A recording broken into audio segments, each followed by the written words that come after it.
Hello everyone, आज के इस वीडियो में हम डिस्कस करेंगे वारी एनर्जीज कंपनी के बारे में। सो गाइस, कंपनी के Q1 के नंबर्स आ चुके हैं, तो चलिए चेक कर लेते हैं कैसा परफॉर्मेंस इस बार कंपनी का रहा है। ये जो भी फिगर्स है वो कंसोलिडेट डेटा है एंड ये जो भी फिगर्स है वो रुपीज इन करोड़ में हमें देखने को मिल रहा है।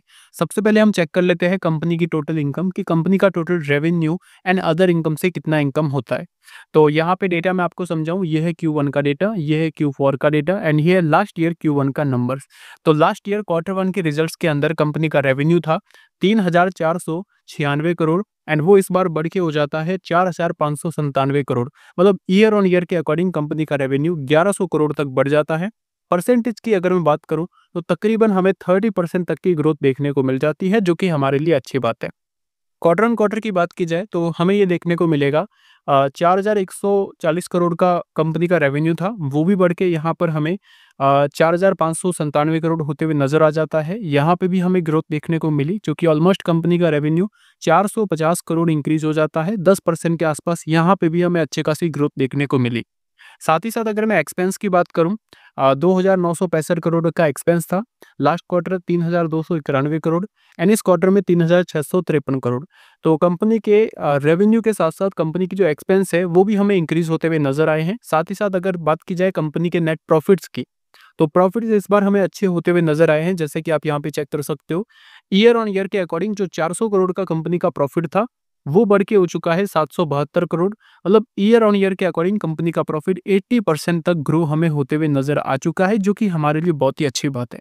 अब ये हेल्प कहाँ करेगा? ये हेल्प करेगा कंपनी के पी रेशियो को कम होने में, समझ रहे हो। अब यहाँ पर अगर मैं बात करूँ कंपनी के क्वार्टर ऑन क्वार्टर डेटा की, तो 644 करोड़ का कंपनी का प्रॉफिट था, वो बढ़ के हो जाता है 772 करोड़। तो क्यू एंड क्यू के अकॉर्डिंग भी कंपनी के प्रॉफिट्स के अंदर यहाँ पे 130 करोड़ का भी ग्रोथ देखने को मिलता है। परसेंटेज के अकॉर्डिंग 20%, 25% की ग्रोथ हमें यहाँ पे भी देखने को मिल जाती है। तो ईयर ऑन ईयर के अकॉर्डिंग भी कंपनी के नंबर्स अच्छे हैं, क्वार्टर ऑन क्वार्टर के अकॉर्डिंग भी कंपनी के नंबर्स अच्छे हैं। रेवेन्यू में भी ग्रोथ मिली है और कंपनी के प्रॉफिट्स के अंदर भी ग्रोथ मिली है। अगर बात की जाए ईपीएस की, तो 15 रुपए के आसपास का ईपीएस था, 25 रुपए हो चुका है। 21 रुपए का ईपीएस 25 रुपए हो चुका है। तो नंबर्स यहाँ पे कहीं ना कहीं ग्रोथ में देखने को मिले हैं। साथ ही साथ एक और चीज कि कंपनी के ईपीएस इंक्रीज हुए हैं, मतलब कंपनी का जो पी रेशियो है वो डायरेक्टली यहाँ पे कम होते हुए नजर आ सकता है। अब इसमें हमारे लिए अच्छी बात दोस्तों ये है कि वारी एनर्जीज का पी रेशियो ऑलरेडी कम ही था एंड यहाँ पे अब और कम होगा, तो वो हमारे लिए एक अच्छी बात, पॉजिटिव जो चीज़ है वो रहेगी। दूसरी इंपॉर्टेंट चीज़ कि वारी एनर्जीज के जो एसेट्स है वो इंक्रीज हो चुके हैं। 22,000 करोड़ तक के एसेट्स हमें होते हुए नजर आ चुके हैं, जो कि हमारे लिए और भी यहाँ पर कंपनी के लिए पॉजिटिव चीज़ जो है वो देखने को मिल रही है।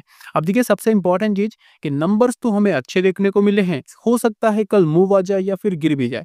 पर एक चीज़ मैं आपको बताता हूँ कि नंबर्स बेस पे नंबर्स अगर अच्छे हो और स्टॉक अगर गिरा हुआ मिले तो वो हमारे लिए एक मौका भी बन सकता है। आपका क्या व्यू है? आपके साथ आपका क्या व्यू है? कमेंट बॉक्स में जरूर शेयर कीजिएगा। हालांकि दोस्तों मेरी तरफ से कोई बाय और सेल की रिकमेंडेशन नहीं है।